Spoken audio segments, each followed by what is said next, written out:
Brez analitike ne vemo, kako uspešni smo, zato se ne moremo izboljšati. Zakaj sploh potrebujemo analitiko, kako jo vzpostaviti, kaj z njo spremljati in kako te podatke vrednotiti. Nam bo povedal Boštjan Kozjan, soustanovitelj podjetja RedOrbit, ki s svojim razumevanjem spletne analitike pomaga podjetjem do učinkovitejših marketinških kampanj. Boštjan.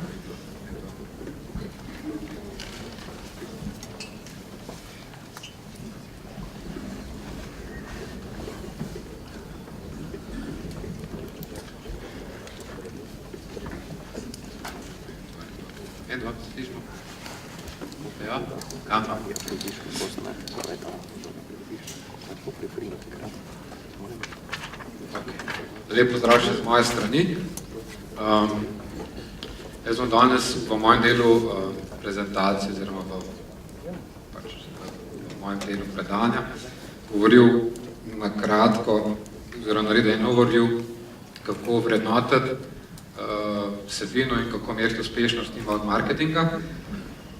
Sem precej neteoretičen tip in bolj tehničen tip, tako da vas ne bom preveč teoretiziral in vas ne bom poskušal, vas bom ne preveč terorizirati s teorijo, ampak bom poskušal prikazati nekaj števil, nekaj reportov, nekaj primerov. Tole ste danes že parkrat videli, pa ne gre za to, da bi zdaj razlagal tak consumer decision journey. Na tem mestu bi v bistvu samo spomnil, da imamo, cel dan poslušamo, da imamo uporabnike v različnih fazah, ne bom rekel nakupnega procesa, ampak pač raziskovanja, učenja, nakupa in tako naprej. Pri čemer moramo seveda prilagajati vsebine in aktivnosti, ampak kaj hočem povedati? Da je v bistvu spletna analitika tista, ki omogoča podporo vsem tem fazam in s pomočjo katere zbiramo podatke. Danes bomo za praktične primere uporabili Google Analytics. Ga kdo pozna? Kako pa spozna Google Analytics? To mi je všeč, kako pa se uporablja Google Analytics? To mi je všeč. Zdaj boste približno vedeli, o čem govorim in boste približno grafično vedeli, kaj kažem. Prva zadeva, ki jo lahko zanaliziramo, oziroma prvi podatki, ki jih lahko dobimo, se tiče virov obiska. To je v bistvu precej osnovna, rekel, segmentacija uporabnikov je pa v bistvu nujno potrebna. Zakaj?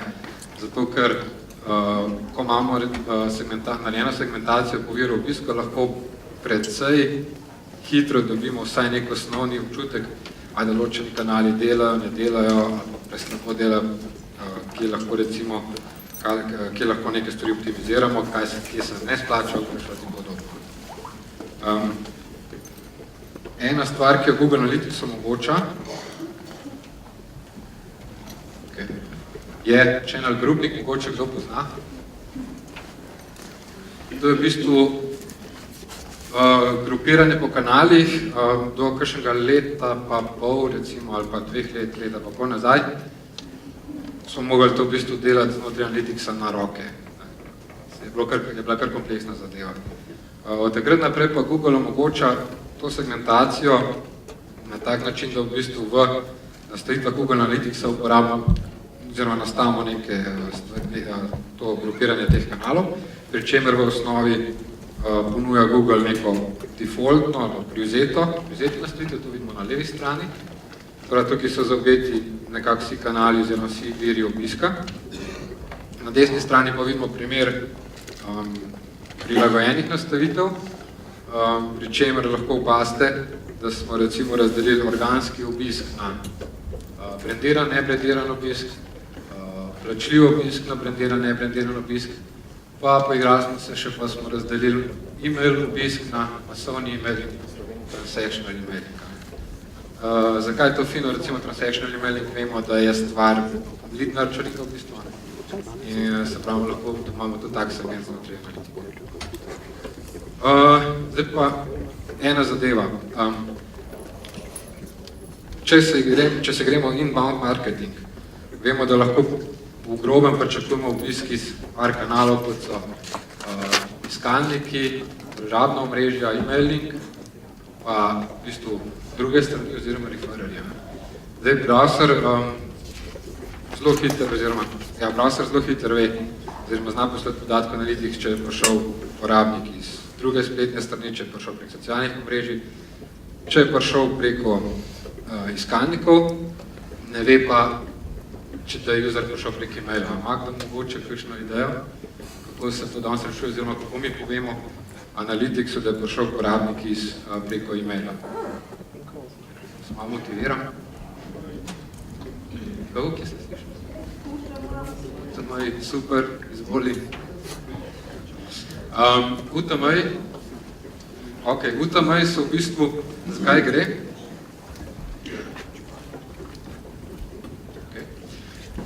Gre za to, da razložim sam princip. Gre za tam primer, imate e-mail, noter imate 5 linkov. Ta e-mail bo se poslal uporabnik. Znotraj e-maila imamo 5 linkov, ki jih bo uporabnik lahko kliknil. Te linke kažejo na vašo spletno stran. Če user klikne na ta link, pač v Analyticsu ne bo podatke, da je prišel iz e-maila. Če pa mi ta link opremo z UTM parametri, bomo lahko na ta način povedali, kaj je source, kaj je medium in se bodo te podatki zapisali v Analytics. To lahko delamo ročno, če seveda vemo, kaj je treba narediti. Lahko bo uporabimo eno Googlovo orodje, reče se URL Builder, ki nam pomaga pri tem, kaj naredimo.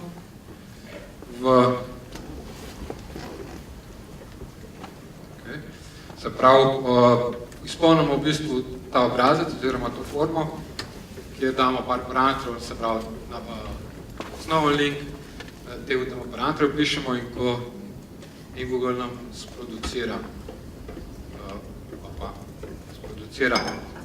nov link, ki ga zamenjamo v e-mailu. Se pravi, v e-mailu uporabljamo mesto obstežega linka ta link in ko uporabnik klikne na ta link, bomo imeli v Analyticsu podatek, da je user prišel preko e-maila.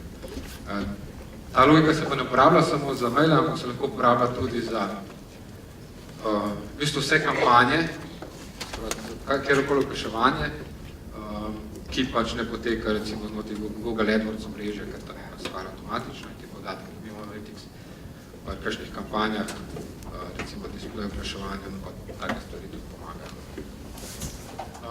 Ok, gremo na naslednjo fazo, generiranje leadov. Vemo, da gre za v bistvu pridobivanje kontaktnih podatkov, pri čemer je zelo pomembno, da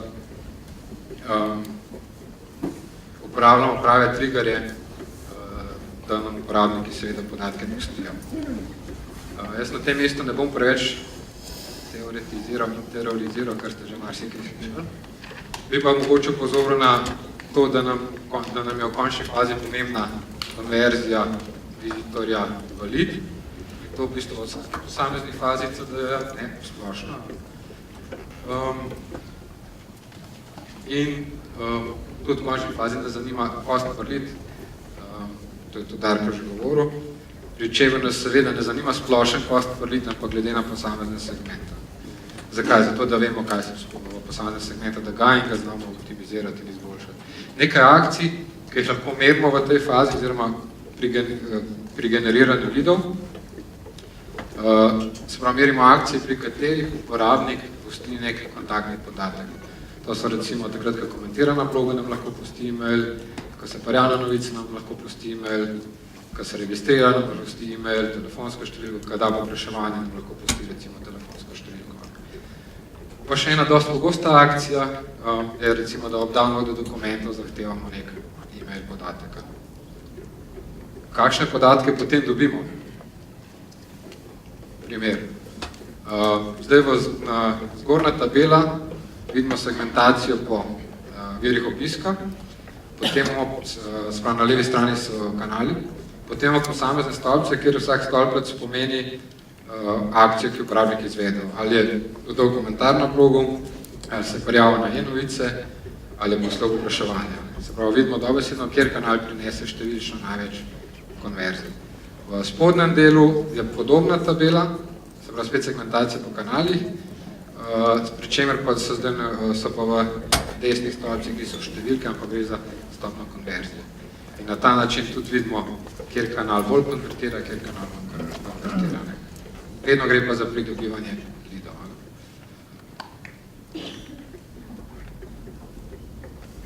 Okay.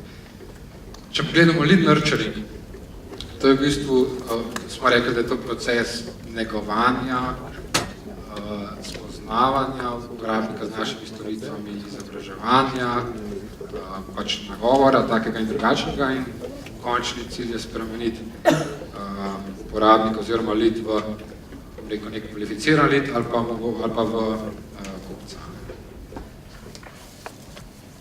Tudi tukaj, o tem smo že nekaj precej slišali, bi pa spet opozoril na eno zadevo, in sicer, da v tej fazi, ker seveda ne dobimo, lead že imamo in ne dobimo kontaktnih podatkov, ampak merimo predvsem aktivnosti uporabnikov oziroma engagement uporabnikov z vsebino, ki jo imamo.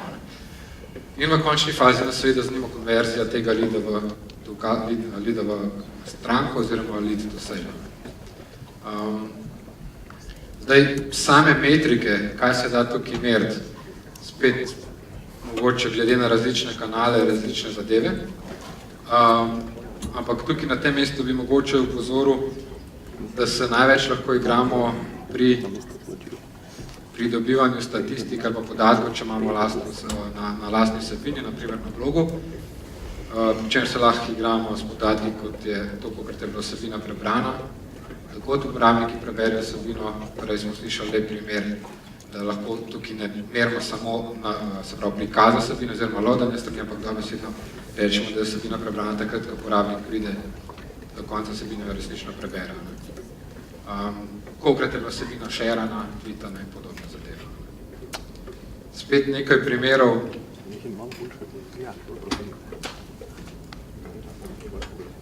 Okay. Kako merimo ta engagement uporabnikov?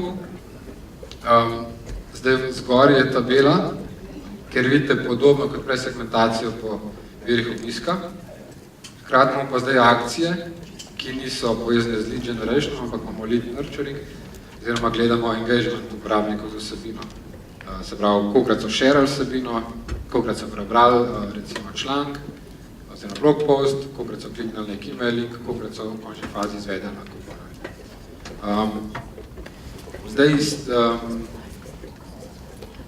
v spodnjem levem koncu, to je malo bolj zanimiva zadeva, imamo recimo tukaj v tem primeru seznam URL-jev oziroma URL-jev od objav na blogu, se pravi, imamo posamezne blog poste, pri čemer lahko vidimo, kjeri so nadpoprečno branje, kjeri so podpoprečno branje. Se pravi, vidimo, kjeri blog posti v bistvu so, bom rekel, bolj engaging, kjeri so manj.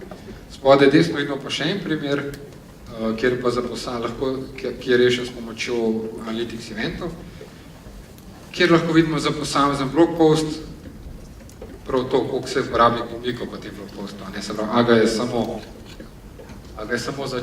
a se je stran samo naloadala, ali ga je začel tudi brati, ali je prišel do konca vsebine, še najmanj jih je prišel seveda čez do konca, do footerja.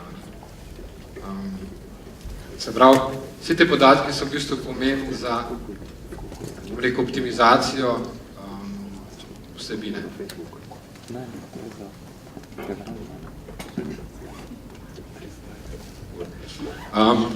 To je pa zdaj še en primer, je pa v bistvu, če dobro pogledate, združena tabela, kjer imamo zopet segmentacijo po kanalih, potem imamo pa najprej akcije, ki se tičejo lead generation in pa akcije, ki se tičejo lead nurturinga, se pravi združeni v dve tabeli, z stopnjami konverzij, kjer spet lahko, če recimo par številknem hitro lahko oči pade, vidimo, da uporabniki, ki pridejo prek družabnih omrežij, najbolj pogosto prebirajo članke, uporabniki, ki pridejo prek iskalnikov, najbolj pogosto pogledajo oceno izdelka ali pa mnenje, tisti, ki pridejo prek transactional emaila oziroma one-on-one emaila, najbolj pogosto dodajo izdelko košarico ali pa izvedejo nakup, podobno pri tistih, ki pridejo preko spletnih iskalnikov. pač kar zanimivi podatki, ki nam pač pomagajo pri optimizaciji marketinga oziroma vsebine. Zdaj pa še ena zanimiva segmentacija. Ste kdaj razmišljali, da bi združili podatke, ki jih imate v Google Analyticsu in podatke, ki jih imate v svojem CRM sistemu? Ali pa da bi se v bistvu v Google Analyticsu igrali z istimi segmenti, kot jih imate v CRM sistemu.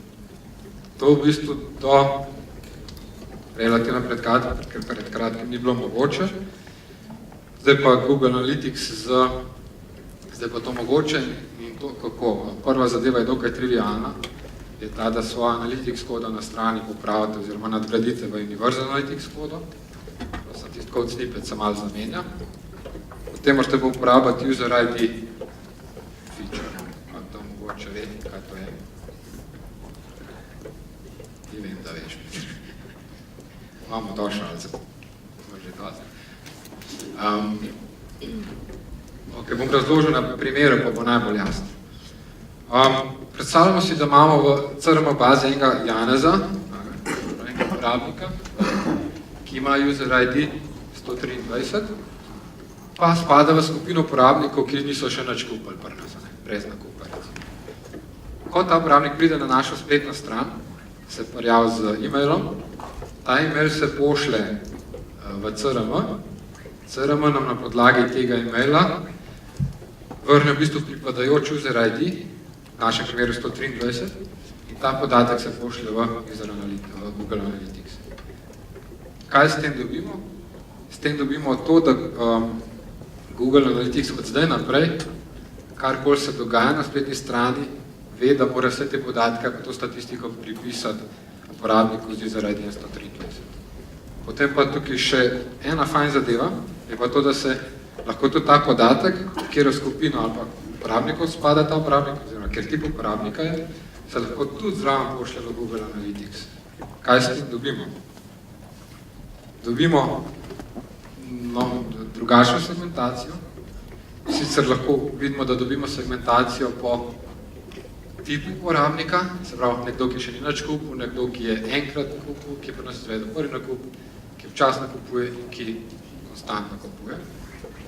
In potem spet lahko pogledamo vse naše lead generation, lead nurturing akcije in vidimo, kako se posamezni tipi uporabnikov obnašajo na naši spletni strani. Zanimiva zadeva. Kakšno vprašanje? Mislim, sledite? Ali spite? Ne spite, dobro, super. Ok, še ena zanimiva zadeva. Ker se danes pogovarjamo o načeloma o inbound marketingu, lead generation, lead nurturingu, seveda govorimo o spletnih stranih, ki recimo na strani, ki niso spletne trgovine, se pravi na strani nima e-commerce in ker seveda nima e-commerce, mi ne znamo nekako ovrednotiti ali pa zračunati, koliko je pač vsak roje v bistvu. Mi smo vložili toliko, da so upravniki prišli na našo stran, ne znamo pa ovrednotiti, koliko smo od njih dobili, oziroma koliko smo zaslužili. A ste kdaj pomislili, da bi na taki spletni strani, ki ni e-trgovina, uporabljali e-commerce statistiko, oziroma e-commerce modul od Google Analytics? O čem govorim, dam primer. Imamo spletna stran, kjer imamo gor obrazec, kjer uporabniki ne morejo kupiti naših storitev, lahko pa pošljajo obrazec, za katero storitev se zanimajo. Ko uporabnik izpolne tak obrazec, seveda označi, za katero storitev se zanima, in ta podatek se pošlje, in ko uporabnik doda obrazec, se podatek o tem, kjera storitev ga zanima, pošlje v Analytics, in to na način, da se reče, da se v Analyticsu zavede, da je bila prodana ta storitev, za katero se je user zanimal, in da je vrednost tega produkta, v našem primeru produkta, je neka poprečna vrednost te storitve. Pač ga imamo nekje zračunano in to ne pošljamo v Analytics. Kaj v bistvu s tem dobimo? S tem dobimo celotno e-commerce statistiko, število prodanih produktov, poprečna vrednost produkta in podobne zadeve. na nivoju videa. Je jasno? Okay. Zdaj pa še ena zanimiva. Še ena tako,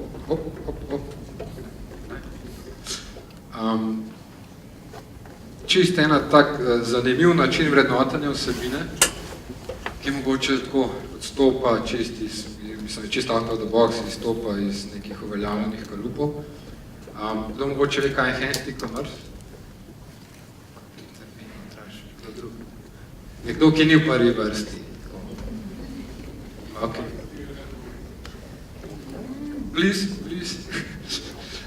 Da nakratko razložim. Kakor sem prej že omenil navaden e-commerce. To je v bistvu e-commerce, vemo, da Analyticsu omogoča to, da mi ob zaključku nakupa na spletni strani pošljamo podatke, se pravi nekaj splošne podatke, transakcij, vrednost, shipping, tax in tako naprej. In podatke o produktih, se pravi, kje so, kakšna njihova vrednost, količina, tako naprej, vse to pošljamo v Analytics. Ampak to so podatki samo od zadnjega koraka nakupa. Enhanced e-commerce je relativno nova nadgradnja in dolgo pričakovana nadgradnja e-commerce modula v Google Analyticsu, ki omogoča, da v bistvu mi spremljamo obnašanje uporabnika oziroma obnašanje v spletni trgovini še v veliko zgodnejših fazah. Recimo shopping, lahko spremljamo shopping behavior, kar pomeni prikaz posameznih seznamov produktov, prikaz posameznih produktov, dodajanje izdelkov v košarico, odstranjevanje iz košarice in podobno. In po drugi strani lahko merimo cel checkout behavior, kar pomeni, da spremljamo korake usera od takrat, ko da izdelek v košarico in po posameznih korakih do takrat, ko zaključi nakup.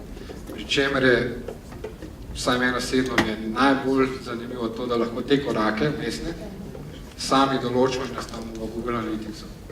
Če govorim o tem, da te korake lahko v bistvu poenotimo in jih naštevamo na enake korake, kot jih imate vi v checkout procesu. Nekdo ima 2 koraka, nekdo jih ima 7. To lahko sami uredimo. Zdaj bom pa potegnil analogijo med spletno trgovino pa blogom, ker seveda se pogovarjamo o vrednotenju vsebine. Tako da tisti, ki poznate enhanced e-commerce, vam bo to kar jasno, tisti, ki pa ne, naj vam pa to bolj navdih. Ok. V spletni trgovini, kar je spletni trgovini produkt, je na našem blogu posamezna objava. Kar je v spletni trgovini product price, je pri nas število besed v blog postu. Kar je na trgovini product list, je pri nas seznam postov. Product list klik je klik na posamezen post na tem seznamu. Product detail view je ogled posameznega posta. Add to cart je začetek premikanja po vsebini na posameznem blog postu. Checkout funnel, se pravi te koraki, so pomik za 1/3, za 2/3 in 3/3 po višini vsebine. In purchase je pomik do konca vsebine, se pravi do 3/3 in user mora biti na strani vsaj 60 sekund. Do kakšnih podatkov potem pridemo? Prej sem govoril o shopping behaviorju, zdaj imamo v bistvu reading behavior.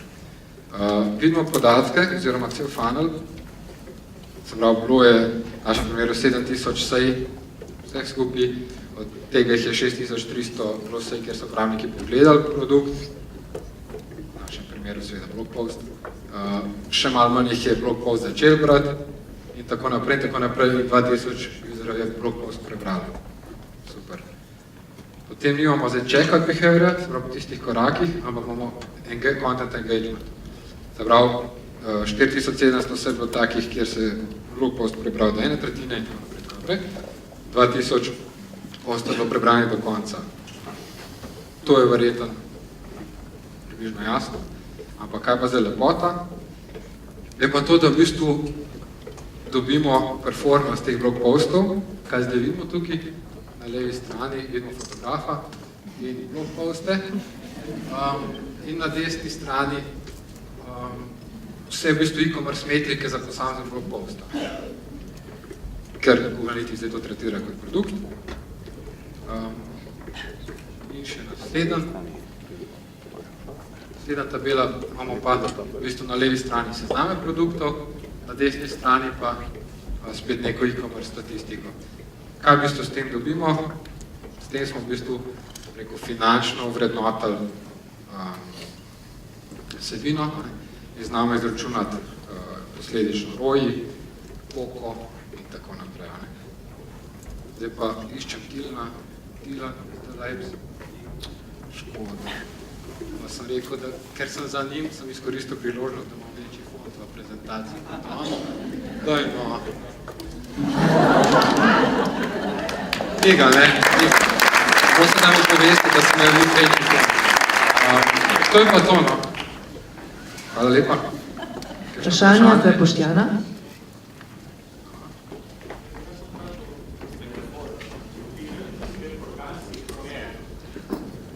Ja, organic traffic, ko ste grupirali. Razdelil na... Tako, kaj se s tem dobili zdaj, ko ne pošiljajo več ključnih besed? Zaenkrat je še določen v nekem procentih podatkov, ki ga lahko dobimo. Je pa res, da po prečku povedan, to ni najnovejša segmentacija, to je pač malo starejši primer. Je pa to pač je primer, kako lahko razdeliš. Gre samo zato, da kakšne pogoje postavljaš in si lahko razmišljuješ svoje segmente, oziroma svojega evropska. Nisi velik dobil v bistvu zdaj, ker se ti podatki ne pošiljajo več. Še kakšno vprašanje? Dobro. Hvala, Boštjan.